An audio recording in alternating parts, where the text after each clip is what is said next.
All right, Keys, man, you ready? Let's get it. Get on your feet, Tiger fans. Let's get loud. Let's go. Let's get active. Let's go.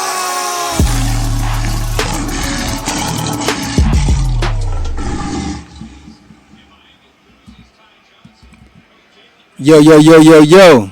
It's your boy B Easy. It's your boy V Keys, and this is the Uplayedtho Podcast. All right, Keys, man, we back. We back for another week of Clemson football. We got a bye week this week, but man, we finally got something to really kind of get into this week, man. We got something to hang our hat on this week. As we're recording this, the game Saturday, man, what a game! Clemson beat App State 66-20 was the final. We came in as I think 17-point favorites. Yep.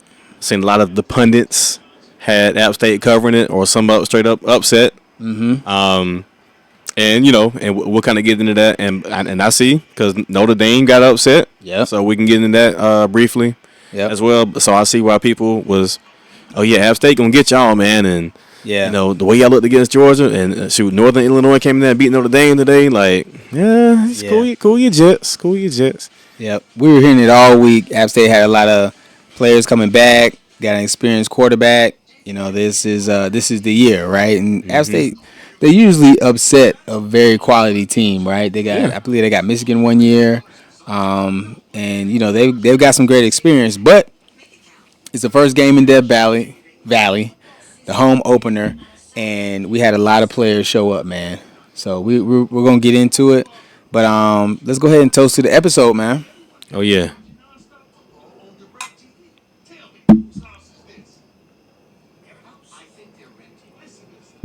And also, man, just before we do go on, man, just want to shout out. We did have some tragic news come out of Tiger Town this past weekend. One of our former receivers, DeAndre Overton, passed away unexpectedly. So definitely thoughts and prayers to his family. Yeah. And the Clemson did honor him, which I thought was real cool. So he wore number 14. Mm-hmm. So Clemson runs down the hill, the most exciting 25 seconds of college football. So they had the two players who wear number 14.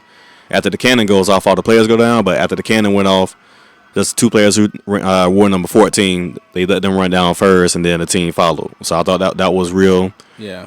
That was a real good gesture there by Dabo. Man. So that was some prayers for his family. Yeah. Rest in peace, man. As Clemson fans, we've been in the stands hearing his name many times, man. I think he was 26. Roughly? Yeah, he was 26. So man. But the Tigers, they went out and represented for him, man, and like I said, them lights came on in Death Valley, and we shined, man. Yeah. And I think our predictions was pretty spot on this time, wasn't it? It was, man. It was. I think the only thing is I think that the predictions that we had already were realized at halftime. Right. Didn't you said 56-13? 56-13. What was the halftime score? 56-13. So we got it out there on wax. Ooh, that boy was clean with it this week. But I tell you, man, it was good to see the explosive offense and the playbook open up. What we've been looking for maybe the last couple of years. It looked like, there was quite a few teams that sputtered out of the gate, right? And, of course, we played the number one team, Georgia, so it's not like we were playing like a FCF school or something like that. We're playing the best team in the country. We didn't look as good as we should have, and nobody's saying App State is Georgia, but at the same time, it's a quality opponent, and, we came out with some firepower, man. And one thing that I liked that Dabo did is he started his freshmen, giving them confidence, and they performed. Yeah, and I'll just, recap. So, just really, man, so the first drive, we faced the third and 8, third and 9. And we got great protection all night. So, set out to the offensive line. Yep. We had some good protection. So, Cade dropped back. He found the guy we've been waiting on, man. We've heard so much about. Number 12. We're 12 at Westco, true freshman. Yep. He got behind the defense, and I think for week 1 they said he had the fastest top speed in like 21.9 miles per hour, straight line speed. He was a problem for them boys all night. He had 3 for 130 and that touch on the first drive. And really, man, after that touchdown, I felt it was gonna be a night. I just I felt it. I'm like, oh, okay, we bombing it out like that. I feel like it's like the way it okay. happened. Yeah, the way it happened like that. I'm like, this is gonna be a good night for the offense here. Yeah, and I think they caught him again on the next drive with a deep ball, but he tripped. I think it was the second score. It might have been the third, but definitely. Well, I think it was. Well, Maffa had the second one. Okay. I think when Maffa ran, it was another third down, third and short. Maffa bounced off left tackle, gone. Yeah. So it showed some speed, and then I think that third possession was when he hit Wesco again deep, and he got tripped up at like the 2. Yeah. And then Cade ran it in the next play, I believe. So yeah, let me give a quick shout out to Cade, man, because we've been hard on him. I'm not, I don't pull punches when it comes to what we looking at quarterback. So he was 24 for 26. First half, 24-26, 378, 5 of them things in the air, 2 on the ground, and just watching that performance, man, I'm like, man, it felt like 2018. It did. You know what? The whole game, bro. It felt like, man, we about to watch these jokers 63 like we used to do to everybody. Yeah. One thing that I highlighted that I noticed is one, Adam Randall, he's a big body, and things just didn't work out the way that everybody thought they should and what we wanted to see. But the chemistry that Cade has with Wesco and TJ Moore, to me, what it reminds me of is the connection that like T. Higgins had with Trevor, right? It's like where he's gonna be. Okay. Right. Okay. So it's like that first pass. It was like, okay, I think he's about to break through these safeties, but I gotta have the ball there now, and it was gone. And when I saw that, I was like, okay. Then the next deep ball, I was like, you know what? He's trusting him to be there now, right? They got that connection, and just like Ross and Trevor. Man, they just had a connection. I like what you did right there. I don't even know that you knew you was gonna do it, but here's how I'm gonna flip that too. So you said a connection. It's still soon. On the second game and true freshman. Mm-hmm. But when we saw Trevor Lawrence burst onto the scene 2018 at Texas A&M, his first pass, his very first pass, touchdown, T. Higgins. Yeah. So we like, oh, this boy is gonna be, and then from what we saw from the rest of 2018, 2019, great connection. So like this wasn't this was Cade's first deep ball of the game. Yeah, it was the first drive. That was the longest passing touchdown he's had while he's been at Clemson. Yeah, and I think that's our longest touchdown pass in since 2020, I believe. So just seeing that and Wesco get his first touchdown on that kind of play, like, man, you right, man. It could be a potential spark there. So, and didn't we set a record for first quarter points? Yep, we set a record for first quarter points with 35 under Dabo, and halftime, points in the half, 56. So a Tyus Boyd team never did that, a Deshaun Watson team never did that, and the Trevor Lawrence team never did that, or a Kelly Bryant team. Yeah. So that's pretty hefty, man. I don't care who your opponent is.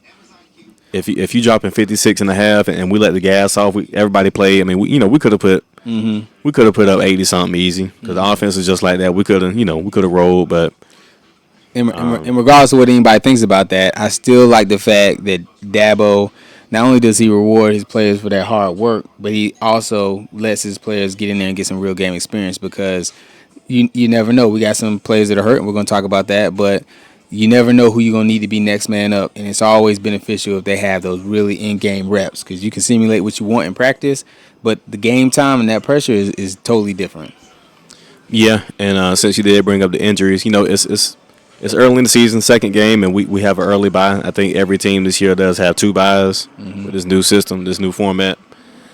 We did get an unfortunate injury with one of our linebackers, Kobe McLeod, who was out for the season now.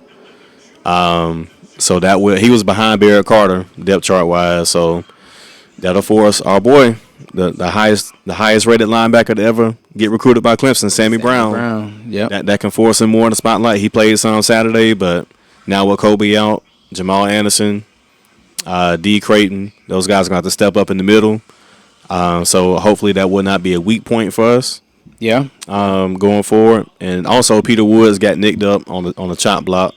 Don't think it was malicious, but nonetheless it was a chop block. He's day to day, so since we do got the open week, hopefully he'll be good to go for NC State on the 21st. So. Yep. So we'll see how that turns out, man. But even with that being said, the way that we look depth wise in this game gives me a lot of confidence about the future, right?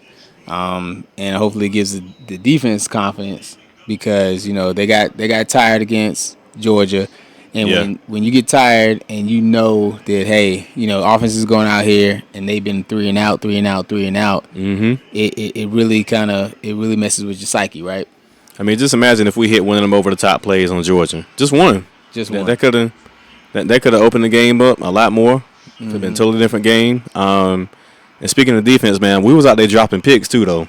For our first defensive possession, Shelton Lewis had a pick 6. He dropped it. Yeah. He had a pick 6. It was straight. It was straight to him. But Avion Terrell, 4 pass breakups. He was locking his side down. I did see some good things out of some young defensive linemen. Yeah. So it's always good to see that kind of game. We haven't had that kind of game in a minute where we can look at the depth and see, okay, who's coming behind these guys, man? Who's coming behind Peter Woods? And you know what? Mm-hmm. A name we haven't said much at all this year, TJ Parker. We haven't. He hasn't made too much of a splash plays yet, so he's due for North Carolina State. He's very due to come out in that game and make some noise, man. It's time. On that end, the DN, man. TJ, we know what you can do, man. We just ready to see it, brother.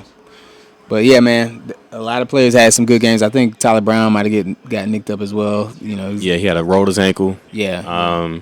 So hopefully, he'll be good to go after this week as well.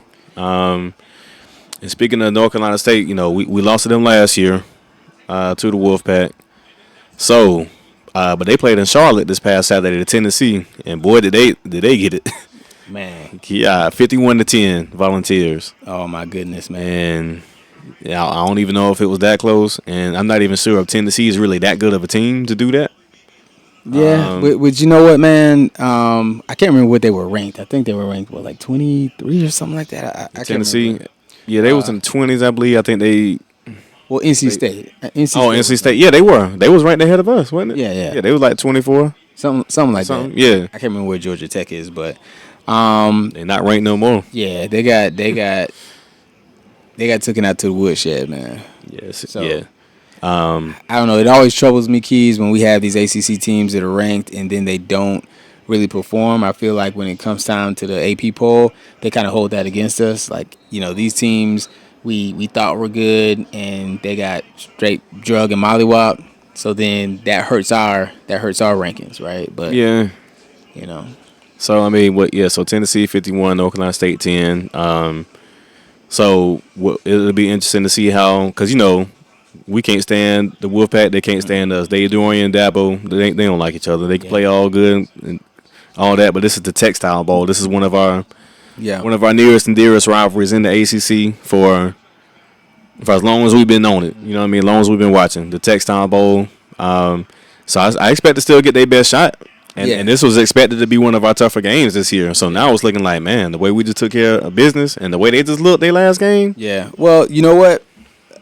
One thing I will say, certain teams get up for certain teams, right? Yeah. And sometimes when you don't game plan for the right team, that team will come in there. And if you don't game plan coaching-wise, you can get out-coached and just look terrible. We saw that with Notre Dame. We're going to get into that. Mm-hmm. But, man, the Wolfpack, they have always challenged us. So it's kind of like South Carolina and Georgia Tech, man. You're not gonna not prepare for them because that's not a game you want to lose. Yeah, that's a good point because you always got to be prepared for whoever, especially in them kind of games like that, man. Yeah. So don't look forward to the next. Don't look past them to the next opponent. You gotta look at who you playing. But Notre Dame obviously did not do that.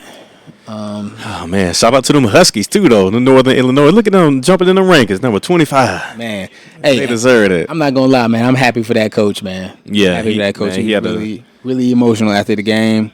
I think that was their first top 10 or top 5 win in program history. Yeah, so at the time, Notre Dame was number 5. They had came off a ranked road win at A&M the week before, week 1. So they're number 5 now. 3:30 game. You're hosting a Northern Illinois team that nobody knows about, and you're favored by 28.5. 28.5. 28.5 was your line, and plus the refs tried to cheat for them. Oh yeah. I don't know if anyone, Northern Illinois had a 3rd and 2 late in the game. It was like 40 seconds left. You get the first down, you bleed the clock down to 1 second, kick the game winning field goal. They had a 3rd and 2. The running back, he clearly gets it. You can tell he clearly gets it, but the ref, he marks him at least a yard and a half short. Like he came up, he already had his mind made up. They do a review. Oh, the play stands. He's short. So cool. They cheated. Northern Illinois, they still hit the field goal. So they left like 30 seconds left. Yep. Notre Dame came down. They made it not even midfield, maybe barely midfield. Riley Leonard threw a pick earlier. I think he threw 2 picks that game, but he wasn't. It wasn't his best game. Yeah, he threw 2 picks. He wasn't looking good, but they tried like a 60-yarder. I mean, as soon as it came off his foot, we were like, oh, nah. It was over with. You already know. So big shout out to Northern Illinois, man, the biggest upset of the season thus far. Yeah, that Ontario Brown, 2 receptions, 126 yards. Now that's some production right there, man. And like some Wesco numbers. Man, I'm telling you. So, Northern Illinois, hope y'all enjoyed him, but I guarantee he in the transfer portal.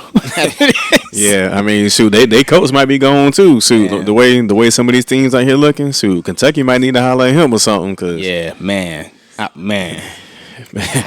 we can go ahead and get into that too, Keys, man. I just don't know because I think I picked Kentucky to watch them. And I'll give it up. We was wrong with that pick. USC actually went in there and smoked Kentucky, and I was gonna think it was the other way around. I think they won like 31-6 or something like that. I know they had a pick 6. I didn't know Kentucky quarterback was that bad. I'm looking at this dude. I'm like, wow. Be like he looked scared. 31-6. He looked scared. He couldn't run. Like, he threw the pick 6. He was just a little flimsy. I'm like, man, South Carolina is not. They almost lost to Old Dominion. Man, should have lost. Man, I don't even know how to say his last name. Brock, was it Vandergriff? This man was 3 for 10 for 30 yards and 1 interception. Say that again. Brock Vandergriff. What was his stats? He was 3 for 10. 30 yards, 1 INT. 3 for what? 3 for 10. This man had come on, man. Three connections. Come on, bro. Shoot, Lenore Sanders, it ain't like he had 11 for 15 for 159 and 2 touchdowns. I think one was short and the pick. So I mean that's not Heisman worthy. It's definitely not Heisman worthy, man, but that offense ain't really have to do too much, man. Nah, they didn't. If you over there 3 for 10, man, and they scored 6 points. Kentucky did in the second quarter, and it was nothing after that. So like you Gamecock defender that game, like they were like, Coach, what you need to do? I just go out there and breathe, and you got it. Matter of fact, we're gonna send 4-string out there. Y'all go ahead and shower up, man. I'll meet y'all out there. Matter of fact, hey Coach, I'm going to the locker room, man. I got something to do after this. Man, it's so bad that Kentucky got beat so bad that they gave USC game day this week. Man, come on, man. Man, I'm telling you, because you got Alabama playing Wisconsin. Yeah, that may be decent considering how Alabama struggled with South Florida. Yeah. Again, there's really not the week 3 slate. Excuse me, is not. There's only a couple ranked matchups. There's Boston College 24. Yeah, they play Missouri. I think they number 6. That's Saturday. That's probably the best. That's probably the best matchup though. Yeah, well, I would get that the game day because you got LSU going down there to Williams-Brice.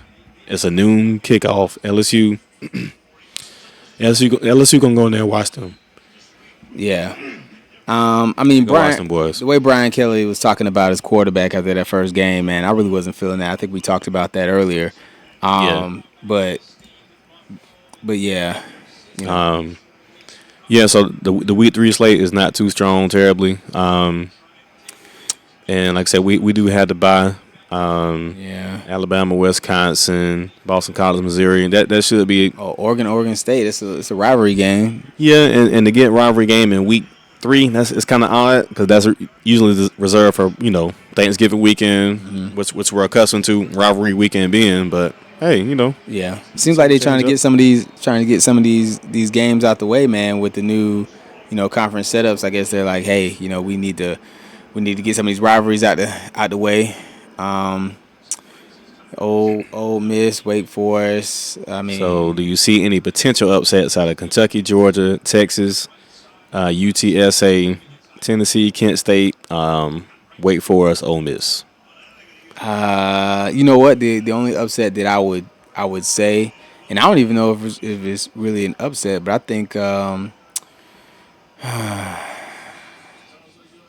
tell you the truth, I'm not sure, man. I'm not sure because it ain't looking real upsettable this week. But we said that about last week. Northern Illinois came in there and did they thing, man. So that's the beauty of college football. So I mean, I don't foresee any upsets this week. But I mean, maybe if I would say somebody can keep it close, maybe interesting. Maybe Boston College can keep it interesting in Missouri. Maybe. Yeah. I mean, I'm not really sure how good Missouri is. They're number 6.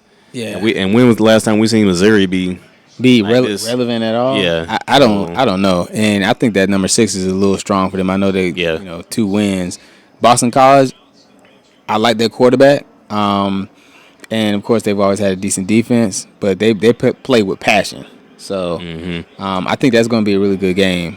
Oh, I do have to mention that we were right on the Texas-Michigan, though. Quinn Ewers came in there, and came into the big house and put in some work. Yeah. And they blew out Michigan. It wasn't even a game. Yeah. Michigan is, to me, who I thought they were. Yeah. They cornerback wasn't looking good. I just thought the fall off was inevitable this year, and Well, you expect that a little bit when you lose your coach, right? You lose your quarterback. You lose a lot of talent to the league. Of course, I can't remember his name, the black coach that took over. He's been there, but at the same time, he has to have time to really get his recruits in there because, you lose a coach like Harbaugh, you're gonna lose some recruits. And it's Michigan. They have dropped the ball so many times. But as far as that game goes, I mean, I think that we talked about Texas for a while. Now they got Sarkisian in there. They got Ewers in there. I mean, they really look like the problem. Like they're gonna be a problem. They look good. They look like a national title contender, like we were saying already. So if they can kind of keep up this momentum, I think they're in a good spot. They got Georgia though at home, so that'll be the game of the year, hopefully, coming up in a few weeks in October. But yeah, they can probably they'll most likely be undefeated until that point. So yeah, just looking at their schedule, they got UTSA. They play Oklahoma on October 12th. So Red River rivalry. Yeah, right Say before that Georgia. 3 times straight. Red River rivalry.